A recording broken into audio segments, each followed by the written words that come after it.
Can you actually edit directly off a portable drive? Or is that still a bad idea in 2026? Today, I'm putting a USB SSD to the test to see if it finally feels like internal storage. Stay tuned. Exterminate!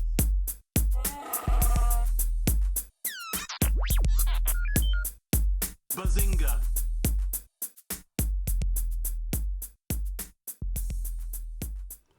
All right, guys, and here it is. This is what you get in the box. This is the ZikeDrive itself, and this little cable here actually stores right inside of it on either side. And make sure you always have a cable with you at all times. And the drive opens up here with some detents and slides out. And right away you can see we have heat absorption pad here. On a high-speed drive, you definitely want that. And then the bay itself, really nice rubber style keeper. And I'm going to pair this up with a NV3 from Kingston. I've had good luck with these. They're really fast, no issues with them. So let's see how it does. Super easy to put together. I was going to say, what is it, 2? But no. Okay, got it. So yeah, super easy to put together. That would have been cool. Stacked on top of each other.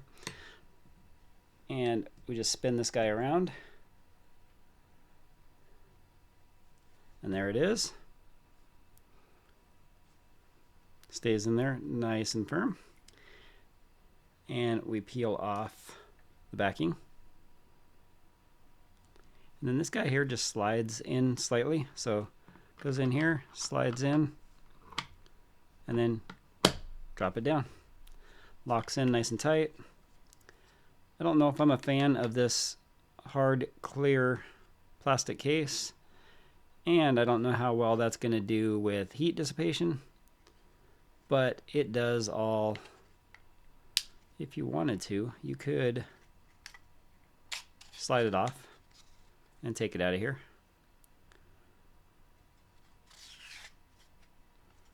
And maybe it's meant to. I'm not sure. I didn't look at that look at it that far yet, but it does just slide in. So yeah. So let's get this thing plugged into the Mac. We're going to test it both on my Mac Studio and on the Mac Mini.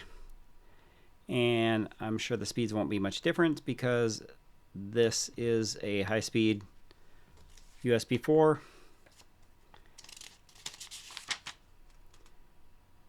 So let's plug it in, test it out, and see how it does. All right, so over on the Mac here, what I'm showing you is a weird little issue I had when I first plugged it in. I ran a speed test, and I was only getting 1 gigabit speeds out of it. And I think that had something to do with a dual monitor hub that I run, and just the USB negotiation wasn't working right, so I unplugged a couple things. So this here is my internal Mac Studio SSD, and of course we're not going to expect it to be that fast, but it gives us a baseline just to show what this thing's capable of. So now I'm going to go ahead and show you what I've been editing off of, and that is my B-Link. Here we go. So this is my B-Link Mate Studio, and this is capable of USB 4/Thunderbolt 5, 80 gigabytes a second, but we don't get that anyway. And as you can see, it's very respectable at about 3200 and 3200. So yeah, no problems here. I edit off this all the time. I have no glitching. I have no rendering issues. Even when I did my 4K video for my vacation videos, I can run off this thing no problem. So let's go ahead and select the Kingston. And this is a transfer test we'll be running soon. But this is our file that we'll be transferring back and forth. And let's go ahead and open this guy up and start our test.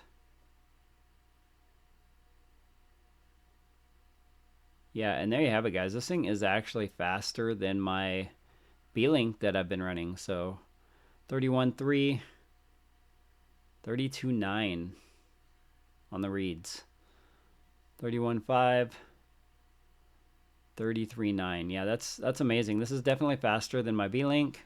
And it does have specs here. It does say that it's capable of reading at 3.8 and maximum write speed is 3.1.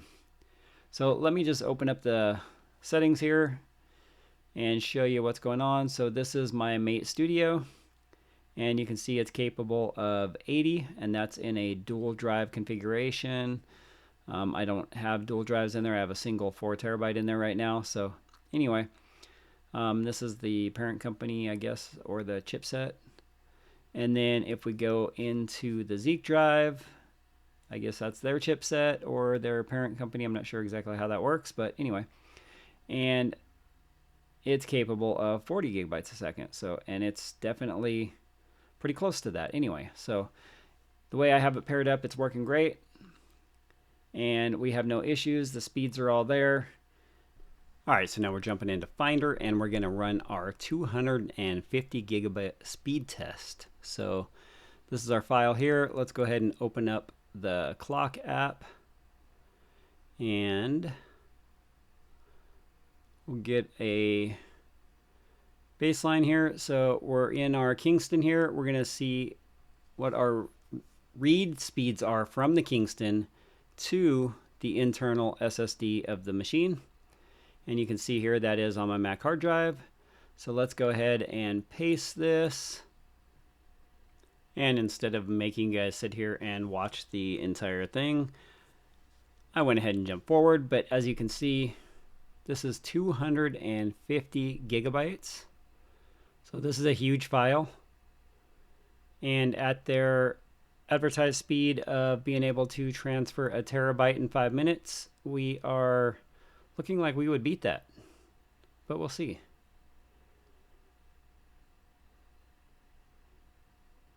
And stop. There we go. So 1 minute, 20 seconds to transfer 250 gigabytes. That is very impressive. So anyway, let's go ahead and see how this thing does for editing off of the drive directly.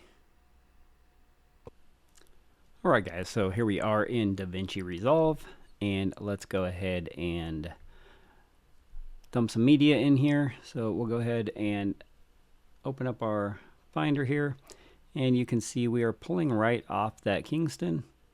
That is the ZikeDrive, and we only have a few videos here right now, so let's pull these in, and we'll go ahead and change it since we're doing everything in 1080. And we can go over here to the edit page, and right off the bat, we're going to dump in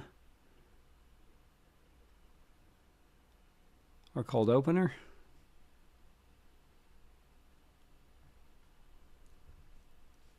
And let's trim that up a bit.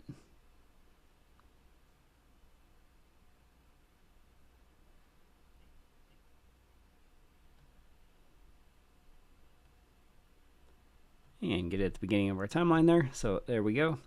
And then the end of it here, we will do the same thing. Now I do have the speed editor, but for small clips like this,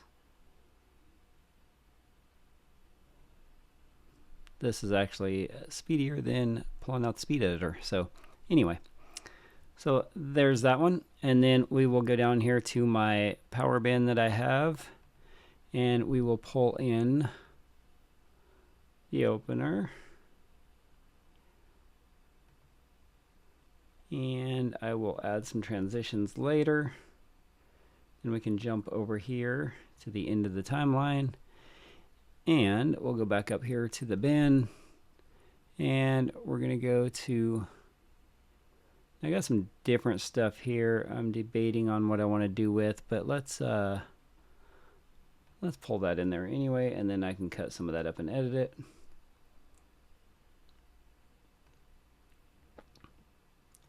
All right, so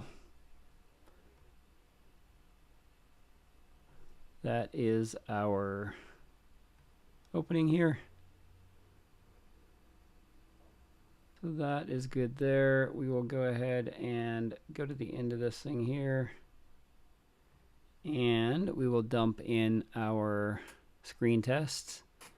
And this is ridiculous. So I'm going to have to do a voiceover for this entire clip because I don't know why my screen recorder sometimes messes up and doesn't record my sound. So anyway, I don't know if you hear that. Yeah, it's really annoying. So I always have to voice over on those or re-record it or figure out why it's doing it. Honestly, it's only started doing it after I upgraded to the Mac Studio. So I don't understand what's going on. I still use the same Mayano Pro Studio board. I still use the same microphone, the same cloud lifter. I mean, everything's the same. So anyway, it's not a big deal. I just got to re-record the sound during edit. So anyway, so we got all of our clips in here.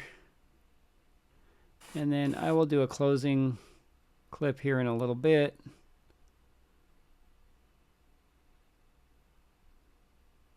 So let's go ahead and go over to our cut page. And this is where I like to clean everything up. But again, this is buttery smooth. I haven't seen any glitching, any... Yeah, that's really annoying. Let's click on that clip and open our inspector and automatically mute that bad boy so we don't hear it. So, oh, why is it still coming through? Oh, yeah, I turned it off. I didn't turn off the sound. I turned off the volume. There we go. So no sound. Perfect. So anyway, I'll record voiceover for that section. But yeah, so you can see editing is 100% possible here. And nothing is glitching. Nothing is slowing down off this drive. And again, I do this all the time off my B-Link, so I know it is possible. But this is an amazing little drive. And easy and portable, and you can just take it everywhere with you.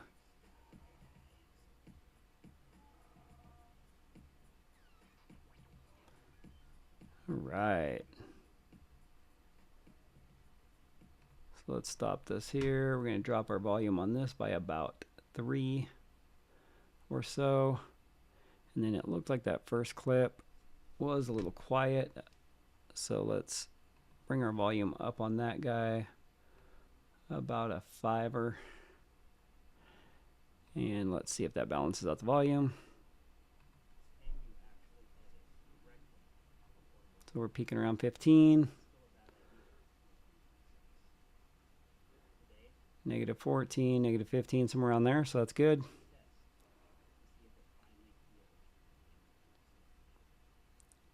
This is where this is my sweet spot between here. So, and that's about the same volume.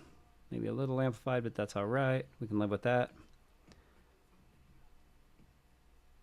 So yeah, guys, this is super simple. Editing off this thing would not be a problem. I'm going to go in here. Come up here. And let's go ahead and trim this guy back a little bit here. And we'll throw a transition in there. All right, so it looks like the speed editor is dead and I got to plug it in. So anyway, we'll just go ahead and add in our little dissolve transition here. And that'll look good right there. I'm okay with that. Just a simple little, yeah. Nothing too fancy. I don't get crazy with them. Yeah, like that. And then we're on to this one here. So here I'm explaining the drive a bit.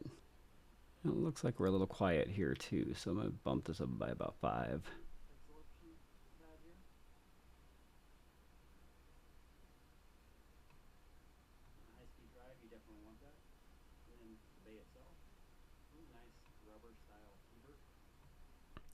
But yeah, anyway, guys, this thing is not a problem to edit off of.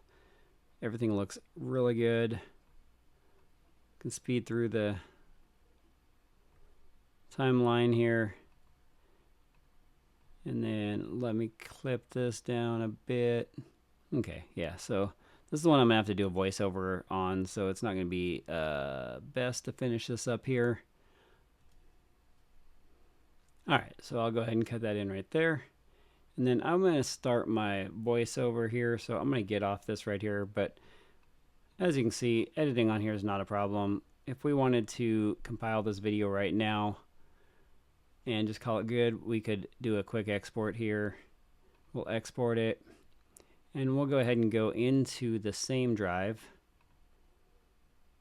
save it, and again, we're only looking at about 13 minutes of video here, but 13 minutes of video is still only going to take a couple minutes, and we are reading from and writing to the exact same drive as we export this video. So yeah, it's definitely capable. You can see the render speed, extremely fast. A lot of that has to do with the Mac Studio, but it's not hurting it reading and writing off the same drive. So anyway, yeah, editing off the USB4 ZikeDrive is amazing. It works great. Have no issues. There will be a link down below for this guy. Take a look at it. Very fast, very affordable, and you can take your footage everywhere with you, edit on any machine you want. All right, guys, so there you have it. The ZikeDrive USB NVMe SSD enclosure. Very capable, very fast. Check it out. Link is below. I hope you guys enjoyed this. Like, subscribe, and I'll see you guys in the next video.